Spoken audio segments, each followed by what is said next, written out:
नमस्कार दोस्तों, मैं राजिका अग्रवाल आपकी साइंस टीचर एक बार फिर स्वागत करती हूँ आपका इस मंच पे। और आज का हमारा टॉपिक है बायोडायवर्सिटी कंजर्वेशन, यानी कि जैव विविधता का संरक्षण।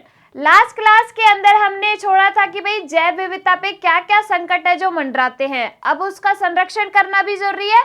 तो वो आज की क्लास में हम कवर करने वाले हैं। लेकिन उससे पहले जल्दी से क्या करना है, लाइक कीजिए, कमेंट कीजिए, शेयर कीजिए हमारी इन सारी वीडियोस को, साथ के साथ सब्सक्राइब कीजिए हमारे इस चैनल सीईटी मिशन ज्ञान को और जुड़ जाइए भारत की सबसे बड़ी शिक्षा क्रांति के साथ। चलिए स्टार्ट करते हैं। पहले एक बार लास्ट क्लास का रिवाइज कर लेते हैं। जो हमने लास्ट क्लास के अंदर पढ़ा था, देखा था जैव विविधता, बायोडायवर्सिटी किसे कहते हैं, यानी कि जीवों में जो विभिन्नताएं पाई जाती है उसे बायोडायवर्सिटी, जैव विविधता कहते हैं। 3 इसके स्तर थे, प्रजाति, आनुवंशिक और पारिस्थितिकी स्तर। उसके बाद हमने देखा कि 36 हॉटस्पॉट जो है बनाए गए हैं। हॉटस्पॉट क्या है, जहां पे बहुत ज्यादा जैव विविधता पाई जाती है। 36 है, जिसमें से 4 जो है इंडिया के अंदर प्रेजेंट है। कौन कौन से हैं, पूर्वी हिमालय, पश्चिमी घाट, 3rd इंडो वर्मा, 4th जो है सुंडालैंड यानी कि सुंदरवन। ये चारों क्या है, अपने इंडिया के हॉटस्पॉट है। इसके बाद हमने देखा कि भाई इन पे जो अपनी बायोडायवर्सिटी है, इस पे क्या क्या जो संकट है वो मंडराते हैं, इनके क्या क्या महत्व है जो हम पढ़ चुके हैं। महत्व में हमको पता है कि औषधि जो है वो मिलती है, साथ के साथ इनका आर्थिक महत्व भी है, पर्यावरण महत्व और आध्यात्मिक महत्व है।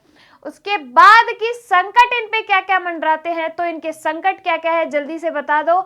यानी कि इनका जो नेचुरल प्लेस है वो नष्ट हो जा रहे हैं, इनका माइग्रेशन है, यानी कि ये एक जगह से दूसरी जगह पे जा रहे हैं, जिससे इनके जलवायु जो है वो उसको सूट नहीं कर रही, जलवायु परिवर्तन हो गया। इनके जो विदोहन है, नेचुरल जो चीजें हैं उनका ज्यादा विदोहन है, अंधविश्वास हो गया, ये सब क्या है, इस पे संकट मंडरा रहे हैं। इसके साथ साथ हमने देखा कि इंटरनेशनल बायोडायवर्सिटी डे जो है वो कब मनाया जाता है, 22 मई को। और जो डायवर्सिटी डे है, बायोडायवर्सिटी डे, वो कब मनाया जाता है, 29 दिसंबर को। अपना जो वाटर एनिमल है, नेशनल वाटर एनिमल, वो क्या है, गैंगेटिक डॉल्फिन है। उसको कब ये घोषित किया गया था, नेशनल वाटर एनिमल 2009 के अंदर उसे घोषित किया गया था। जैव विविधता ईयर कौन सा ईयर है, 2010 जो है जैव विविधता ईयर मनाया जाता है, अंतरराष्ट्रीय जैव विविधता वर्ष।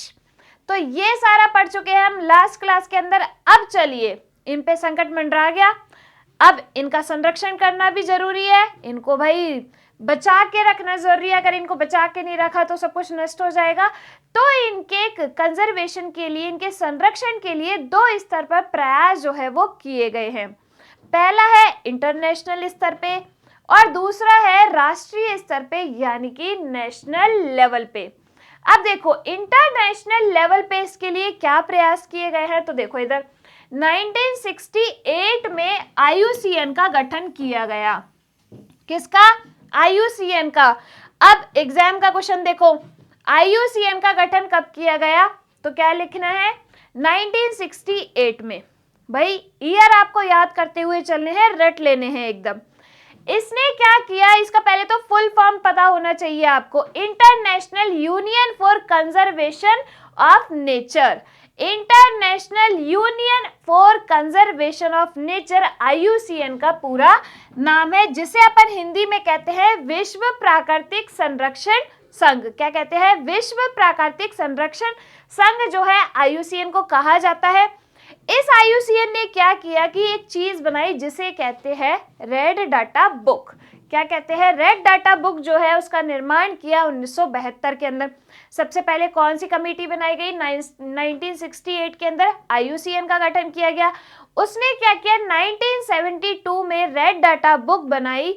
उसमें क्या किया जाता है कि जो भी प्रजाति है जो विलुप्त हो रही है या विलुप्त हो गई है, उसका जो आवास है वो लिखा जाता है, उसकी सारी इंफॉर्मेशन जो है उसके अंदर लिखी जाती है, उसे अपन कहते हैं रेड डाटा बुक। देखो इधर, इसमें लुप्त हो रही जातियों, उनके आवास में वर्तमान में उनकी संख्या को सूचीबद्ध किया जाता है। तो अगर एग्जाम में क्वेश्चन पूछा जाए कि जैव विविधता के लिए IUCN द्वारा बनाई गई। तो क्या लिखना है, रेड डाटा बुक कब बनाई गई, 1972 के अंदर। IUCN का गठन कब हुआ, 1968 में। भाई याद रहेगी ये चीज, रेड डाटा बुक, इसमें जो है जो प्रजाति जो है विलुप्त हो रही है, विलुप्त होने की कगार पे है, उनका जो है सारी इंफॉर्मेशन जो है इस रेड डाटा बुक के अंदर रखी जाती है। अब प्रजातियों को जो है वो डिवाइड किया गया है कि भाई कौन सी प्रजाति जो है विलुप्त प्रजाति है, कौन सी संकटग्रस्त प्रजाति है। तो प्रजातियों को अपन 5 कैटेगरीज में डिवाइड करके पढ़ते हैं। तो देखो पहली अपनी आती है विलुप्त प्रजातियां। ये प्रजातियां कौन सी प्रजातियां होती हैं, जो कि अब जीवित ही नहीं है, मतलब खत्म हो चुकी है, उन्हें अपन कहते हैं विलुप्त। से क्या डिफाइन हो रहा है कि लुप्त हो चुकी है। तो जो प्रजातियां मर चुकी है, जो जीवित नहीं है, उनके केवल फॉसिल्स जो है वो मिलते हैं, उन्हें अपन कहते हैं विलुप्त प्रजातियां। देखो इधर, जो कहीं भी जीवित अवस्था में नहीं मिलती, जैसे डोडो पक्षी, डायनासोर, रायनिया पादप, ये क्या है, अपनी विलुप्त प्रजातियां है जो जीवित अवस्था में नहीं मिलती। दूसरी अपनी आती है संकटग्रस्त प्रजातियां, जो कि क्या है, विलुप्त होने की कगार पे है। क्या है, विलुप्त होने की कगार पे है, यानी कि उनका नंबर जो है, उन प्रजातियों का नंबर जो है बहुत रैपिडली जो है कम हो रहा है। देखो जो विलुप्त होने की कगार पे है, कौन कौन सी, चीता, बाघ, बगेरा, जिंगो बाइलोबा, सर्पगंधा और गैंडा आदि। ये क्या है, विलुप्त होने की कगार पे है, तो इन्हें क्या कहते हैं अपन, संकटग्रस्त प्रजातियां। थर्ड अपनी आती है अति संवेदनशील प्रजातियां, यानी कि इनका नंबर इस तरीके से, इस तेजी से कम हो रहा है कि ये जल्दी किस में आ जाएगी, संकटग्रस्त प्रजातियों के अंदर आ जाएगी। तो देखो तेजी से कम हो रही है, वह शीघ्र ही संकटग्रस्त की श्रेणी में आने की आशंका है, उन्हें अपन कहते हैं अति संवेदनशील, यानी कि बहुत ज्यादा सेंसिटिव जो स्पीशीज है उनको अपन कह देंगे अति संवेदनशील प्रजातियां, जो इतने रैपिडली कम हो रही है कि जल्दी ही संकटग्रस्त की श्रेणी में आ जाएगी, उन्हें अपन ने कह दिया अति संवेदनशील प्रजातियां। कौन कौन सी है भैया, देखो इधर, याक, नीलगिरी लंगूर, लाल पांडा, कोबरा और ब्लैक बक जो है अपनी अति संवेदनशील प्रजातियां हैं। फोर्थ अपनी आती है दुर्लभ प्रजातियां, जो बहुत ही कम पाई जाती है, बहुत ही रेयर केस में पाई जाती है, उन्हें अपन कहते हैं रेयर स्पीशीज, यानी कि दुर्लभ प्रजातियां। देखो कौन कौन सी है, जिनकी संख्या विरल है, लाल भेड़िया, हेनान गिबन, ग्यावान गैंडा, ये क्या है, अपनी दुर्लभ प्रजातियां हैं। तो आपको याद रखना है कौन सी दुर्लभ प्रजाति है, कौन संकटग्रस्त प्रजाति है, किसको अपन ये प्रजातियां कहते हैं। फिफ्थ अपनी आती है अपर्याप्त रूप से ज्ञात प्रजातियां, जिनके बारे में भाई कुछ प्रजातियां ऐसी भी है जिनके बारे में कोई इंफॉर्मेशन ही अपने पास नहीं है, जिनके बारे में कुछ अपन को पता ही नहीं है, तो उनको अपन कहते हैं अपर्याप्त रूप से ज्ञात प्रजातियां। तो जब इनके बारे में इंफॉर्मेशन नहीं है तो इनको किस कैटेगरी के अंदर रखेंगे भाई, नहीं रख सकते, किसी विशिष्ट ग्रुप के अंदर नहीं रख सकते, तो उन्हें अपन कहते हैं अपर्याप्त रूप से ज्ञात प्रजातियां। देखो इधर, जिनके बारे में पर्याप्त जानकारी नहीं होने से उन्हें किसी भी विशिष्ट वर्ग में नहीं रखा जाता, उन्हें अपन कहते हैं अपर्याप्त रूप से ज्ञात प्रजातियां।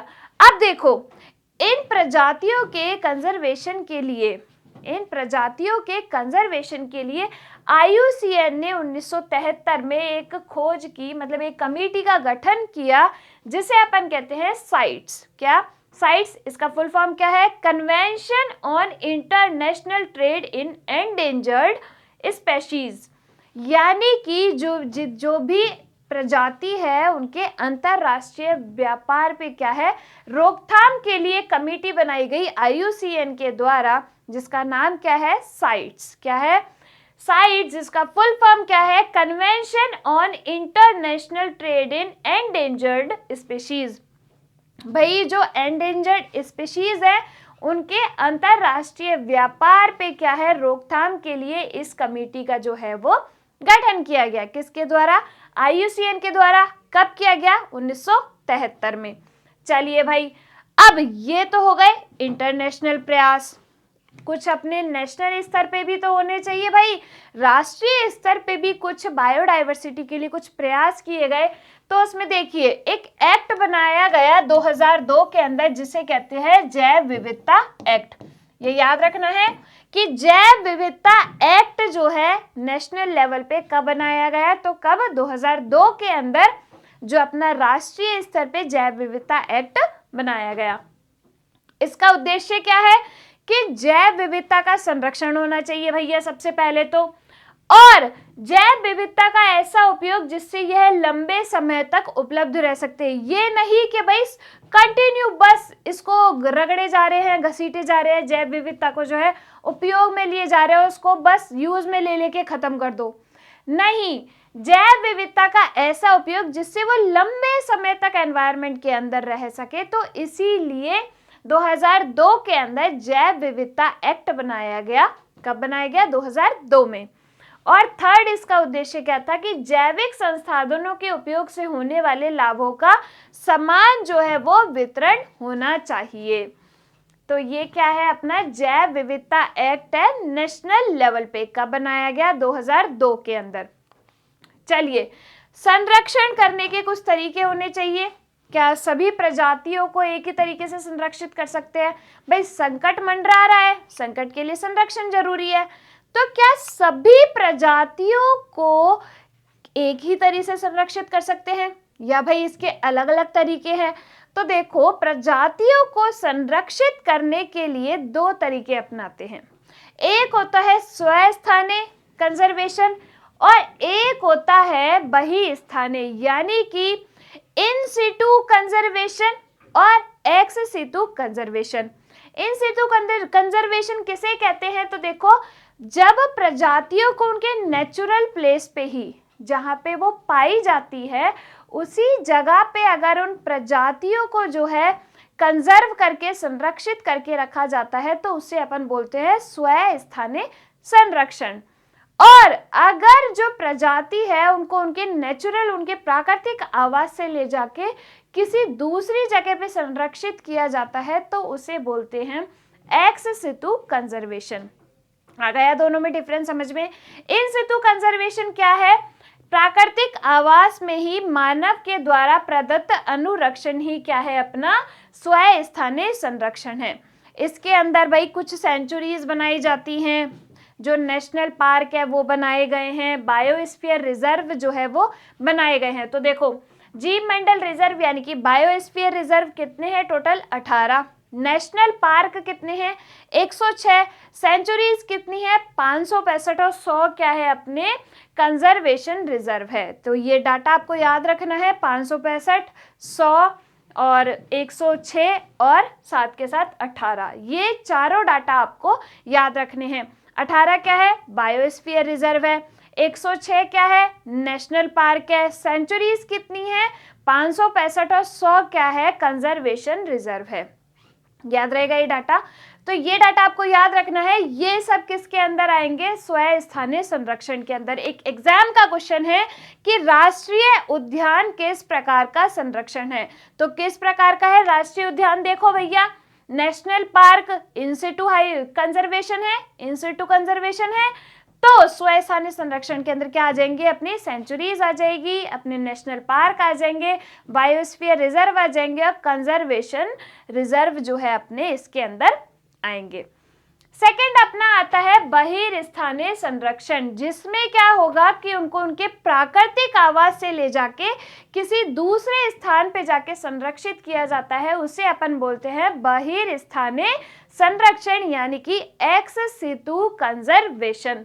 वानस्पतिक उद्यान, बीज बैंक, ऊतक संवर्धन प्रयोगशाला जैसे प्लांट्स के जो है क्या करते हैं? ऊतक यानी कि टिश्यू लेके कुछ लेबोरेटरीज जो होती है वहां पे ले जाते हैं, वहां पे ले जाके उनका कल्चर करते हैं, वहां पे उनको संरक्षित रखते हैं।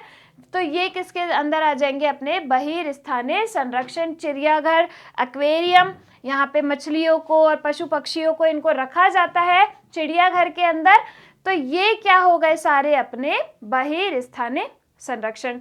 आ गया भाई ये चीज समझ में? तो किस किस तरीके से जो है संरक्षण किया जाता है, उसके लिए क्या क्या प्रयास किए जाते हैं? तो देखो भाई, पहला इंटरनेशनल लेवल पे, अंतर्राष्ट्रीय स्तर पे, दूसरा है राष्ट्रीय स्तर पे।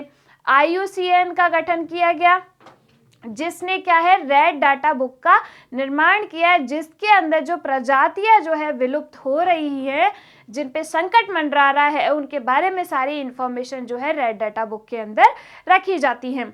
जो IUCN है उसने क्या किया कि साइट्स जो कमेटी है उसका भी गठन किया, जिसमें क्या कहा गया कि भाई जो भी संकटग्रस्त प्रजातियां हैं, एंडेंजर्ड स्पीशीज हैं, उनके अंतरराष्ट्रीय व्यापार पे रोकथाम लगाई गई। तो ये हो गए इंटरनेशनल प्रयास। उसके बाद नेशनल स्तर पे क्या किया गया कि जैव विविधता एक्ट बनाया गया 2002 के अंदर, जिसमें क्या है कि भाई जैव विविधता के लिए कुछ चीजें बनाई गई कि जैव विविधता को संरक्षित किया जाना चाहिए, उनका जो यूज इस तरीके से किया जाना चाहिए कि भाई उनकी कमी नहीं हो और उनसे होने वाले लाभ को जो है सभी में समान रूप से वितरित किया जाना चाहिए। तो ये जो है नेशनल और इंटरनेशनल लेवल पे, राष्ट्रीय और अंतरराष्ट्रीय स्तर पर कुछ कंजर्वेशन के प्रयास किए गए हैं। उसके बाद किस किस तरीके से कंजर्व करके, संरक्षित करके जो है जैव विविधता को रखा जा सकता है, प्रजातियों को रखा जा सकता है, तो देखो दो तरीके से, इन सितु कंजर्वेशन और एक्स सितु कंजर्वेशन। इन सितु कंजर्वेशन में क्या होगा कि जो भी प्रजाति है उसको उसके प्राकृतिक आवास में ही संरक्षित करके रखा जाता है, और एक्स सितु कंजर्वेशन के अंदर क्या होगा कि जो भी प्रजाति है उसको उसके प्राकृतिक आवास से ले जाके दूसरी जगह पे संरक्षित करके रखा जाता है, उन्हें एक्स सितु कंजर्वेशन कहते हैं।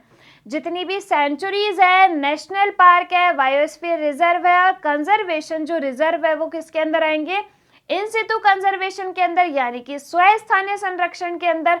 और बहिर्स्थानीय संरक्षण के अंदर जितनी भी ये लेबोरेटरीज हो गई, चिड़ियाघर हो गए, ये जो हो गए अपने एक्वेरियम, ये किसके अंदर आ जाएंगे, अपने एक्स सितु कंजर्वेशन के अंदर। तो इस तरीके से अपना ये जो टॉपिक है जैव विविधता तथा उसका संरक्षण वो कंप्लीट होता है। इससे क्वेश्चन किस तरीके से बनेंगे आपको बता दिए गए हैं, इनके ईयर जो है आपको याद रखने हैं, साथ के साथ भाई जितने भी इनका मोटा मोटा सा डाटा है, बिल्कुल फैक्चुअल जो बातें हैं वो आपको याद रखनी है। एग्जाम में इनका सीधा क्वेश्चन बनता है, कोई लॉजिकल क्वेश्चन इनका नहीं बनता, सीधा क्वेश्चन आपका उठ के आएगा, आपको आंसर लगा के आना है। तो नेक्स्ट क्लास के अंदर फिर अपन जल्दी मिलेंगे, तब तक के लिए धन्यवाद।